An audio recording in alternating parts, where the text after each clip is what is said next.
you know, I agree with you that I don't necessarily think we're getting stupider or dumber in this country or in the world in general because of the internet, but we're definitely getting weirder in our perceptions of actual world events.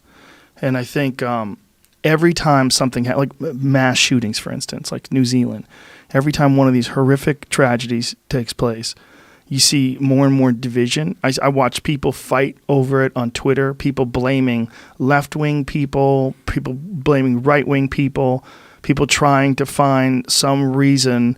And this one is particularly disturbing because it appears that at least one of the guys, I don't know their names, I don't know if they've even released, have they withheld the names of these guys who've done this? I haven't seen the names so far, I don't know.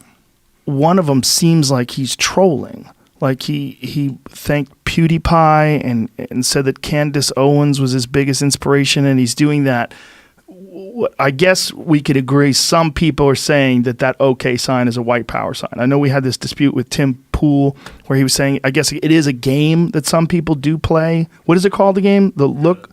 I don't know. There's an official name of There's it. some game where if you look under the table, you see someone doing that, they're allowed to punch you or something, something stupid like that. I saw the Stephen Miller photo where he's doing up his blazer and supposedly doing the white power sign. But I thought, really, is that really evidence enough? No. There was a woman in court, too, that was doing that, where she had her hand like this, and people were saying that. But that's what people are arguing about rather than. Right, which is ridiculous. Like, evidence. But this guy in custody is clearly making that symbol. Yeah. Clearly. So, like, what is he? You know, he's like some troll murderer, some troll mass murderer. I mean, he's both. He's both fucking with everybody and a cold-blooded, ruthless killer of people that were praying. Yeah, I mean, I think let's not lose sight of that. You have to have some serious hatred to walk into a mosque and gun down 42 people and 7 people in the other one. You know, that's... Yeah, it's horrific. Across the board, top to bottom. It's horrific. But it's also one of those things where, like, we see so many of these now that we're starting to get numb. Whether it's a Jewish synagogue, whether it's a Muslim temple, whether it's a gay club, whatever it is, it's like you see so many of these mass murders now that it's just, whether it's a school or a movie theater, it's like, fuck, man. It's just, it all, like you were talking about, when you're filming the news. You're there. You're watching the bullets fly by. You hear them fly by your head, and you are just watching it through the lens. We are many, many, many, many levels removed from that, and we're sitting here trying to figure out what to do. And we're not there. We're not where the bullets. And the people that are there, where the bullets take place, they try to give you a description of it, and even they barely can comprehend what happened.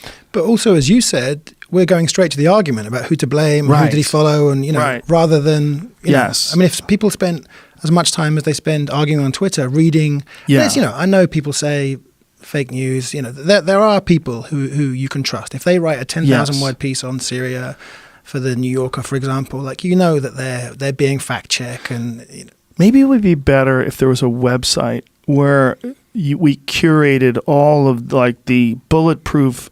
That's a terrible way to describe it, but rock solid investigative journalisms that are 100% ethical, that you could completely rely on for an accurate assessment of what's happening, because it is difficult for people, and when people they rely on biased websites, which many of them do, whether it's biased to the left or biased to the right, things get even more muddy, and there's so many of them. It's so easy to reinforce your confirmation bias with whatever, whether it's left wing or right wing. Just find that website, read the comments. These are my people. They think like me. And especially now. I mean, it used to be if you were conservative leaning, you'd read the Wall Street Journal. If you were liberal leading, New York Times. Now, no matter how far off the scale you are, you can find a pretty professional looking website that will write a story backing up your prejudice. And people aren't looking at a story thinking, okay, I want to find out what happened here. Yeah. They're thinking, I know what my gut feeling tells me. I need to find not even a story, a headline that justifies my gut feeling about this. And that's as far as it seems to go. Now, you as a journalist, as a person who risks their life to bring this information to people, how does this make you feel? I mean, is this part of the reason why you needed to do that MDMA therapy? Not just the fact that you were, you really are without better use of, without a better term, shell-shocked, right? I mean, you're there. You're there. Yeah. There's something that comes out of that that's got to be very, very difficult to recover from and overcome. Yeah. But there's also the fact that you're going over there and bringing this shit back, and people don't seem to give a fuck. And that used to be what kept you going, is you thought, like, some of my work is going to make some kind of difference. And when that starts to fade and you start to think that's not going to happen, I'm sure your work makes a lot of difference to the people that pay attention to it. That I think we're overwhelmed by bullshit. I think it's everywhere. And when I mean bullshit, I mean like nonsense. Yeah. You know, Kim Kardashian's psoriasis is in the front page of the CNN or something like that. You know what I mean? It's not nonsense to her, but you know what I mean? Like there's stuff that people are concentrating on. It's like, Jesus Christ. I don't mean, one of our docs on HBO, if it got 4 million views, I think that would be considered very good viewing figures. Yeah, 4 million giant. in a country of 360 million people. Yeah. You know? Well, it's very difficult to get people to watch documentaries on real world events. You get them to watch documentaries on like a sex cult from Oregon or something like that, like Wild Wild Country. That probably got 10 million. Yeah. You know, it's just, I don't know, man. You know, this New Zealand thing really had me rattled. And you know what is also strange? People like seem to demand a response. They demand people in the public eye to talk about it. And, you know, say thoughts and prayers or something like that. But as soon as you say thoughts and prayers, they'll say, they'll fuck your thoughts and prayers. Yeah. We've had that for years and nothing's actually happened. Yeah, it's very strange. But, like, I don't know if they're concerned that you're not horrified. They want to make sure you are. Like, who the fuck isn't? Like, how could you not be? I don't understand this. Or is it just they're just frustrated, confused themselves, so just lashing out at any target they can find or anyone they can find? And also, you know, I mean, I know the footage is available of you know, this guy's headcam as he shot everybody, but footage like that has been widely available for a long time now. Yeah. And I think that's had a massive numbing effect. I mean, you know, the picture of the Syrian refugee washing up on the beach, you know, it felt like that was going to have an effect. It felt like that was the picture that was really going to change things. No, I'm not sure it did. It might have for a couple days. Yeah. And then more news.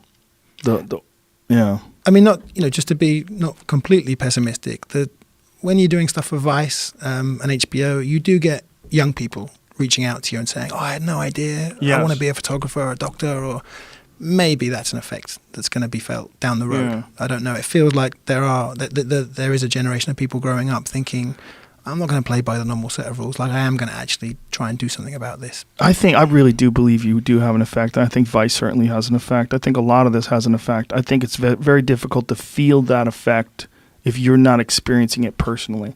I mean, to just look out onto the landscape and say, how much of an effect is this having on people? It's hard. Like, where are you getting the feedback from? How are you gauging whether or not this is changing people's perceptions? Well, sometimes the feedback you do get is on Twitter, where you'll get a few lunatics will say, oh, you faked this footage. So then you think, wow, really having no impact. But I think that's an argument for just not reading the comments. Well, there's a little bit of that. And then, you know, I had Renee DiResta on recently, and she's done a lot of work covering all these various Russian troll farms and how they essentially organize conflict online. And, you know, they set up these things where you have like a pro-Texas movement, and they set them up across the street from a pro-Muslim movement, and they do it on purpose. And then they have these pro-LGBT movement things online that they organize to attack certain people and certain groups, to diminish certain aspects and to divide parts of the Democratic Party. It's crazy. Yeah. When you hear about shit like that on top of all this, you're like, well, okay, just the actual news itself is so difficult to disseminate. It's so difficult to figure out what should I pay attention to, what's real. And then you have this kind of shit happening on top of that. You're like, well, fuck, you know?